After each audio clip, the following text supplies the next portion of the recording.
Yoda: Dark Rendezvous is a prequel-era novel written by Sean Stewart, released in November 2004, and part of the Clone Wars multimedia project. The main setup for this story is that Dooku seems to want peace and sends a message to his old master Yoda to have a rendezvous. While we do get multiple POVs from Yoda and Dooku, we also get introduced to two characters, that being the Padawan Wee Malru and Telizabeth and Wandung Esterhazy, also known as Scout. These two are really the standout characters of this novel for me, especially Scout. She has enough Force sensitivity to be recognized by the Jedi and taken into the Order, but maybe not enough to be a proper Jedi, so she does have to struggle with that fact. And watching her have these mock battles with the other Padawan and having to think outside the box in order to compete with them, I thought was a really great part of this novel. That's just in the first half. The second half of this is them traveling with Yoda to Vajun, so Yoda can have this rendezvous with Dooku. Wee's master is called Maxleem, but Scout's master is called J. Marek, spelled M-A-R-U-K, but I would pronounce it the same way I would pronounce Galen Marek's name, spelled M-A-R-E-K. And his father's name was Kento Marek, so you have J. Marek and Kento Marek in the Order together. These Jedi with very similar last names. I think it's fair to say that this novel is pretty underrated. It came out 4 years before The Force Unleashed, so I'm not surprised that the creators for that game didn't know that a name like Marek was already used. But you'd expect someone to know, but I guess no one really cared that much. Maybe I'm just the only one. Whatever, it doesn't really matter anymore. Wee has a pretty interesting ability. He's able to have dreams of the future. Prophetic dreams, people. I love seeing this kind of stuff in Star Wars. And he sees himself potentially turning to the dark side. And he also sees himself being killed by a Jedi. So they have this setup where you think maybe he is going to turn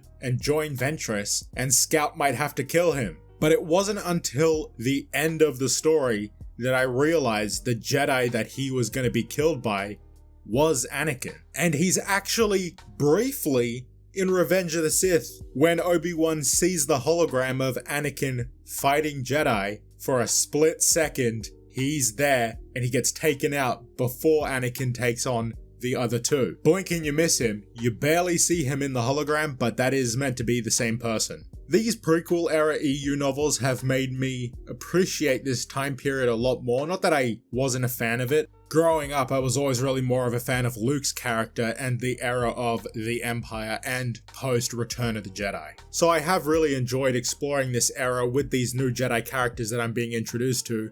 Some of them die in the stories that they're introduced in, or end up dying in Order 66.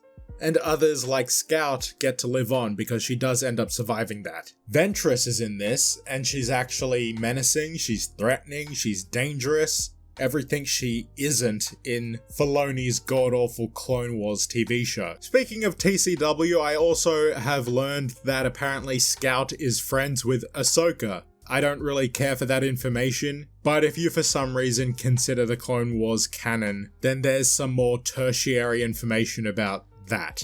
Now, the rendezvous is taking place on Vajun, which is Wee's home planet. Made appearances in multiple different stories, it's mentioned in a bunch of different stuff as well, but Wee's family did experiments on the population involving midichlorians, and there was certain side effects like insanity, basically.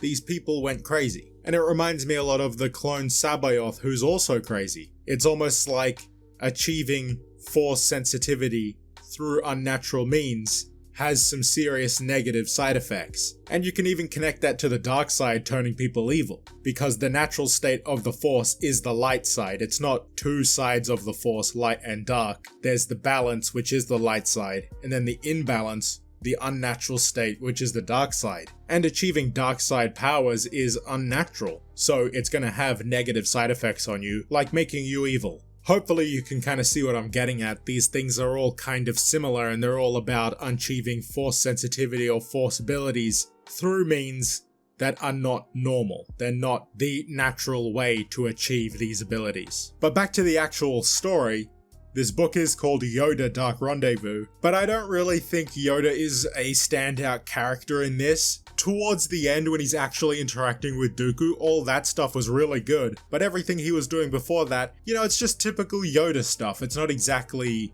that interesting. And I'm also kind of confused about when the Jedi actually realize that Count Dooku is actually a Sith. For some reason, I always remembered it being closer to episode 3, like right before that movie. But in this, he even mentions Darth Sidious as his master to Yoda. So wouldn't that mean they understand that Darth Sidious, the Sith, has an apprentice, and that Sith apprentice is Dooku? I don't really know. Does it actually make sense? Because I feel like if the majority of the time they just view him as a dark Jedi, a fallen Jedi, and not actually a Sith, it makes it a little more believable than opposed to them knowing he's a Sith and knowing that he told Obi-Wan that a Sith Lord is controlling the Republic. Because if there's a Sith that's controlling the Republic and the leader of the Separatists has a Sith master, then the Jedi should know that the Sith are controlling both sides of this conflict, and I just feel like that points towards Palpatine being that Sith Lord, so shouldn't they be able to figure it out before Anakin comes along and tells them? Though I'm pretty sure that they also suspect Palpatine of being controlled by Sidious and not actually being Sidious himself. So that's the only thing that's really stopping them from actually preventing Sidious's plans from being achieved. And with Dooku's perspective in this, you can tell he absolutely despises Anakin Skywalker, the hero of the Republic, this protege. He absolutely hates him. And it makes his betrayal by Palpatine even better. It must sting so much when he realizes he was only being used and Anakin was the true apprentice all along. Great stuff, and we don't get a lot of Dooku in this. But what we do get, it's enough to make him a great character. It's really perfect because you totally understand his perspective on the Republic, on the Jedi, and you see how he could fall for this dark side seduction, this power that he's being offered by Sidious, and we know how his story ends. So there's all these great what ifs about, well, what if he actually did want to rejoin the Order? Because Yoda says, if you want to come back, I'll accept you. I'll be there to catch you when you fall. He says that a bunch to him, and Yoda means it. He would welcome him back.